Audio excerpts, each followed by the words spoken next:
Algebra 2, Lesson 1-5, Solving Inequalities. Okay, so our objective on this one is the student will be able to solve and graph inequalities and compound inequalities. And our question that we're going to ask today is, how are inequalities like equations? Because if you remember our last lesson, we learned how to solve equations. Our vocabulary is inequalities and compound inequalities. I'm sorry about the mess up there, but there we go. All right. So, we have a page in there that didn't need to be there. Inequalities. Inequalities are just the same thing as an equation. They are a mathematical sentence. The only thing different is that the equal sign is become an inequality sign, which means it's greater than, less than, greater than or equal to, or less than or equal to. So, similarly, solving inequalities is just like solving equations, except that when you're multiplying or dividing by, and this is important, by a negative number, you must reverse the inequality. So I have some examples here, because remember, when we are solving equations, you can do anything if you do it to both sides of the equation. Well, the same thing works with the inequalities, except that when we have a negative sign, our inequality reverses. And I'm going to show you what I mean by that. So, for example, let's look at 5 is greater than 3. I think you'll all agree with me that 5 is, in fact, greater than 3. What happens if I multiply both sides by positive 2? And remember, I'm multiplying by positive 2 here. I get 10 is greater than 6. And I think you'll agree with me that 10 is indeed greater than 6. But what happens if I multiply suddenly by negative 2? Let's start with 5 is greater than 3 again. 5 is greater than 3. But this time I'm going to multiply times negative 2. So I'm negative 2 times 5 and 3 times negative 2. I'm multiplying by a negative number. Okay? I get negative 10 and negative 6. Well, you know that if you see a number line, here's negative 6, and here's negative 10, way back over here because this is 0. So, all of a sudden, negative 10 has become negative 6. And what has happened is you've gone from being over here, and when you flip things, you take the opposite, it goes to the other side of the number line. And that's why the inequality reverses. So you need to keep that in mind. Now I want you to see what happens when you already have something negative. So you understand that it's by. When you multiply by, you're putting the negative on, you're multiplying by the negative on both sides. So let's look at negative 2 is less than or equal to negative 1. Real quickly, if I graphed that, it would look like this. Negative 2, here we go, negative 2 is here, and that's 0, and this is 1. So I think you'll agree once again that negative 2 is less than or equal to negative 1. Well, it isn't equal to negative 1, but it is less than. So this is a true statement. Now I'm going to multiply both of these by a positive number. Let's multiply it by 3, positive 3. Multiplying by 3. I get 3 times negative 2 is negative 6, is less than or equal to, and 1 times 3 is 3. Negative 6 is indeed still less than negative 3. So this is showing you that even though this was negative, I multiplied by a positive number, and my relationship stayed the same. However, once again, let's start with negative 2 and 1. Negative 2 is less than 1. If I multiply by negative 3, multiplying by the negative number, I should probably divide by 1, but it works the same. Well, 2 negatives make it positive, so negative 2 times negative 3 is positive 6, and 1 negative times a positive is negative, so 1 times negative 3 is negative 3. Once again, notice that 6 now is greater than negative 3. So that's going to flip or reverse my inequality. Okay? All right, so I always think of the number line in the back of my head when I'm thinking about this multiplying by negative numbers. Does it change it? Does it not? But we also use the number line to graph these inequalities. And remember, we're going to be graphing things like x is greater than 2 and x is negative, less than something. Okay. And I want to just keep a note that when you have just the greater than or equal, greater than or less than signs, those are less than or greater than signs, you use an open point. If you have the equal part, just like when you have the equal, you have a closed point. So we'll go from there. Okay. So let's do some examples of how to solve, knowing that it's just the same as equations. Okay, so our first example I have, and it's the same thing. First thing you do is you try to simplify the expressions on both sides of the inequality. So 4 I can't simplify, but this one I can use the distributive property and multiply that -3. Now I'm multiplying by a negative here, but I'm not multiplying both sides by the negative. So in this case, I'm just going to leave it as it is until I'm ready to go to the point where I'm doing the thing on both sides. So here I have -3 times 2x, which would be -6x. -3 times -5. Negative times negative is positive 15.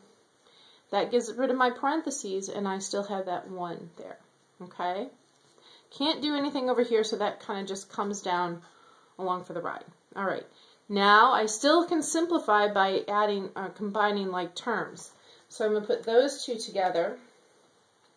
These are my like terms right here, my constants, and that's 16. So I have -6x plus 16 is greater than or equal to 4.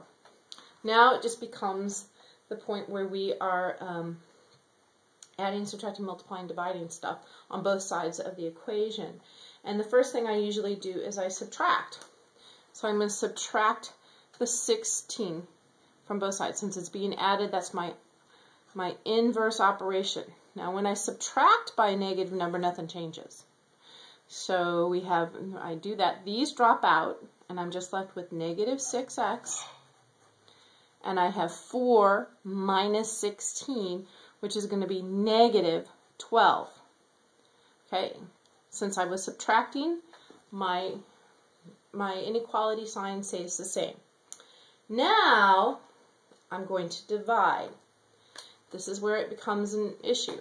I'm dividing by a negative number, and when I do that, I write the whole thing over. Because that's where this changes, and I don't want to confuse myself. So I'm going to have -6x divided by -6, because that's the inverse. It's being multiplied by divide, is going to be greater than -12 divided by -6. And now I can just simplify that. Well, -6 divided by -6 is 1. So I'm just left with 1x, or we just leave it as x. And -12 divided by -6 is negative divided by negative is positive. And remember, we've already flipped that. So x is less than or equal to 2. When I go to graph that, it looks like this. And I just use the numbers that I need. I don't put a whole lot more on there. So here's 0, 1, 2. Put my little arrows on the other side so you know that it goes x is less than or equal to. Well, equal to means I use a closed dot on the 2, and it's x is less than that, so x goes this way. There we go. And I put the number thing here. I really like using colored pencils when I'm doing these, but you know, it's up to you. All right, let's do the other one. First thing we do is we need to simplify both sides of the inequality, and this one again has the distributive property happening. So I'm going to distribute my 6, and that becomes 6 times 2x, which is 12x, minus 6 times 1, which is just 6, is greater than 4x. Nothing, I can't do anything over there. So now I have x's on both sides of my equation, so I have to get them to one side. Once again, it doesn't matter which side. I tend to like to go for the positive, which would mean I would subtract 4x from both sides. Or you could decide, hey, if I get this over there, all I have is an x term, so I could subtract 12x from both sides. I'm going to subtract the 4x, just to say I did. Now, understand that it works either way. So I'm going to subtract 4x from this side, subtract 4x from this side. And I might actually do it the other way too. So when I do that, I get 12 minus 4 is 8x, minus 6, that stays there because I haven't done anything to it. And then 4x minus 4x is 0. So that's greater than 0. Now I've got to do my addition or subtraction step, which means I'm going to add 6 because I subtracted it. Or it's being subtracted there. So I get 8x. This goes away, is greater than 6. And the very last thing I'm going to do is divide. Divide both sides by 8. Divide by 8. And since we are doing algebra, and we're dividing by a positive number, so the inequality stays the same. Since we're doing by algebra, I'm going to leave it as a fraction. I know it's 6 divided by 8, which if you put in your calculator is 0.75. True. However, I see a fraction there that's 3/4. And a lot of times when you're working with longer algebraic solutions than that, it helps to leave it as 3/4 because things will cancel out down the road. And you'll have another 3/4 somewhere or a 3 in the denominator. And that is why we like to keep things as fractions. Really quickly, I want to come back to this step and rewrite it so that you can see that it didn't matter which way I did it. There we go. 12x minus 6 is greater than 4x. This time I'm going to take 12x away from both sides. Very quickly, when I take 12x away from that, I go 0. I have negative 6 equals, or is greater than, negative 8x. Okay? Now I'm going to divide both sides by negative x, or negative 8, and remember that changes this. So I end up with a negative divided negative is positive. 3/4, now this changes, is less than x. Now that looks different until you realize that this one has the x first, and same, if I read it this way, it would be 3/4 is less than x. So I have x is greater than 3/4. Remember, math, you don't always read from left to right. And if I start with my variable, it's x is greater than 3/4. I would probably rewrite it like that so it makes a little bit more sense, but the same answer either way. Okay, that is solving inequalities. Now we're going to solve compound inequalities. A compound inequality is two or more inequalities linked with the words and, or. When you have and, that means that you are going to include only the range where both of them are true.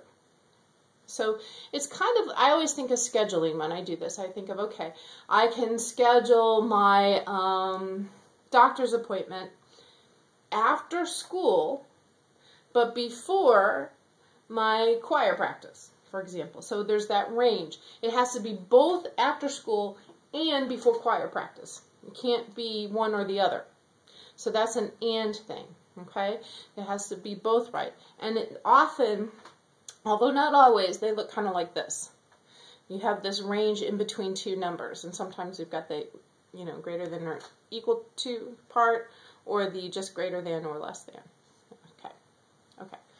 The or means that either one could be right.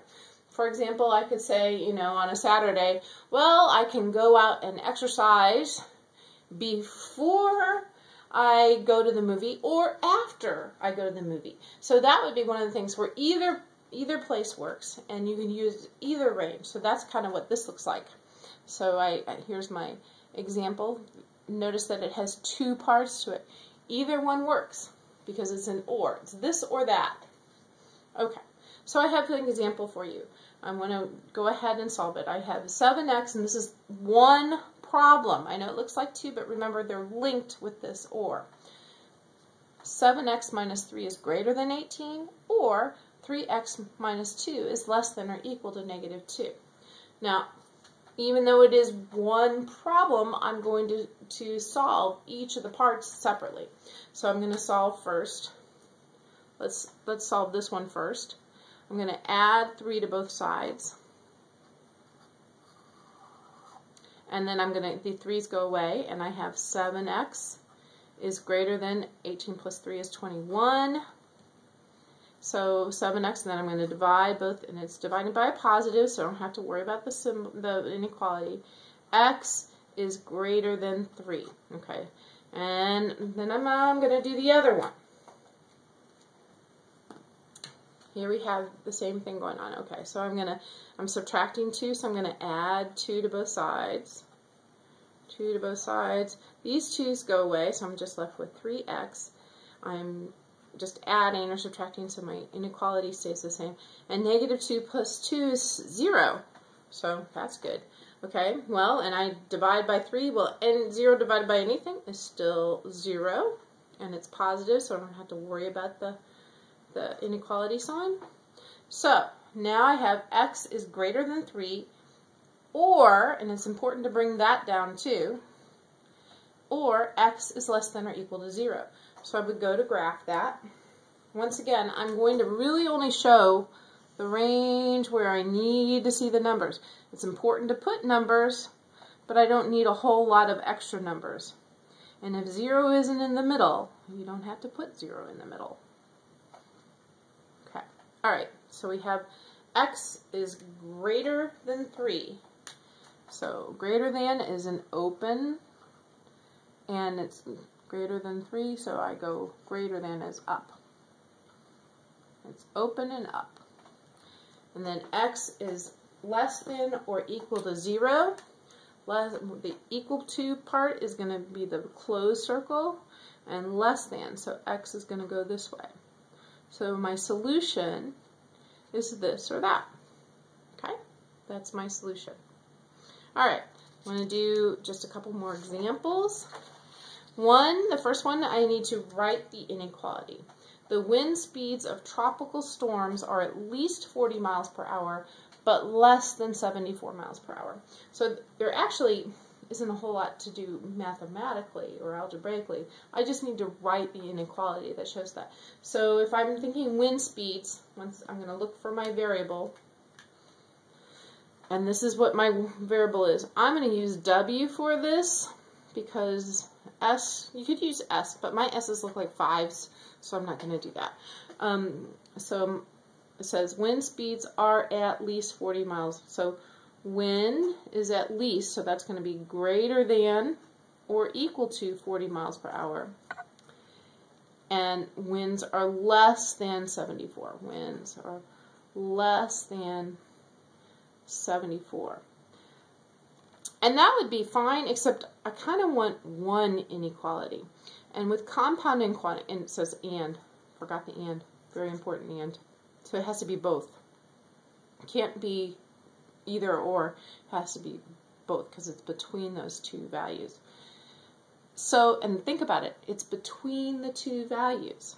So I could rewrite this part as 40 is less than or equal to W, and W is less than 74. But you know what? I can actually just get rid of this W or and in the middle and put those together.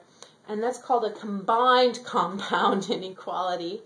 And I can end up with just 40 is less than or equal to W, which is less than 74. And that is my answer.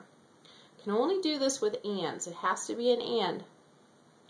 And it has to be where the inequality is between the two numbers, or the variable is between the two numbers. Okay, so let's go ahead and solve these. Notice here I have another combined compound inequality. It says 3 is less than or equal to 5x minus 2, which is less than 7. Now, technically, you could almost do this by just keeping it together. But I always like to break them up because sometimes things happen and you need to have the two sides. So I first step on these combined ones is I break it into the two. And remember, it's an and. So I change that into 3 is less than 5x minus 2, and 5x minus 2 is less than 7. This will make it, in the long run, a lot easier to solve. And I can't stress it enough. If you see this, break it up. Okay. All right. So we're going to solve it just the normal way. I'm going to solve the first part first, and then I'll solve the second one. So I have minus 2, so I'm going to add 2 to both sides. Add 2 to both sides. 3 plus 2 is 5. 5 is less than 5x. Divide by 5. And we're dividing by a positive number, so I don't have to change anything. Divided by 5 is 1, is less than x. And then I have the other side, and I do the same kind of thing. I'm going to add 2 to both sides, and I get 5x is less than, what is that, 9? Okay. And then I'm going to divide 5 by both sides. Both sides by 5 again, and I get x is less than 5/9, or 1 9/5. I'm sorry, 1 4/5. Okay, I'm going ahead and put it into the improper fraction so I can graph it a little easier. And remember, the and stays here, and since the x's are still in the middle, I'm going to go ahead and recombine my inequality. Now, I know it looks like I did the same thing on both of these, and I did on this one. But there's a lot of times when you have negative numbers in there, or someone throws in an x on the outside of this inequality, which makes it a totally different problem on both sides. And that is why it's important to break them up. Okay, so if I'm going to graph this, remember I only want to use the numbers I need. I usually put 0 in there if it's close. Okay, so x is greater than 1 is less than x, or x is greater than 1, which is an open circle. And 4/5, well, 4/5 is almost 2, and it's also an open circle. So my little range is not very big on that one. Okay, that's that one. Now, I'm looking at this one. That's the solution to the one we had before. So let's kind of make a bigger line that makes it obvious. All right, we're looking at this part right now. I have 2x plus 1 is less than 1, or x plus 4 is greater than 12. So let's go ahead and solve those. Once again, I'm going to do each side separately. Subtract 1 from both sides here. 2x is less than 0. So I'm going to divide both sides by 2, and I get x is less than 0. Or I can look on the other side. I have to subtract 4 from both sides. 4 is greater, or I'm subtracting 4, leave that alone. Okay. So these cancel out. I'm left with x is greater than 8. So I'm going to rewrite it down here so it's all one line. This is my solution.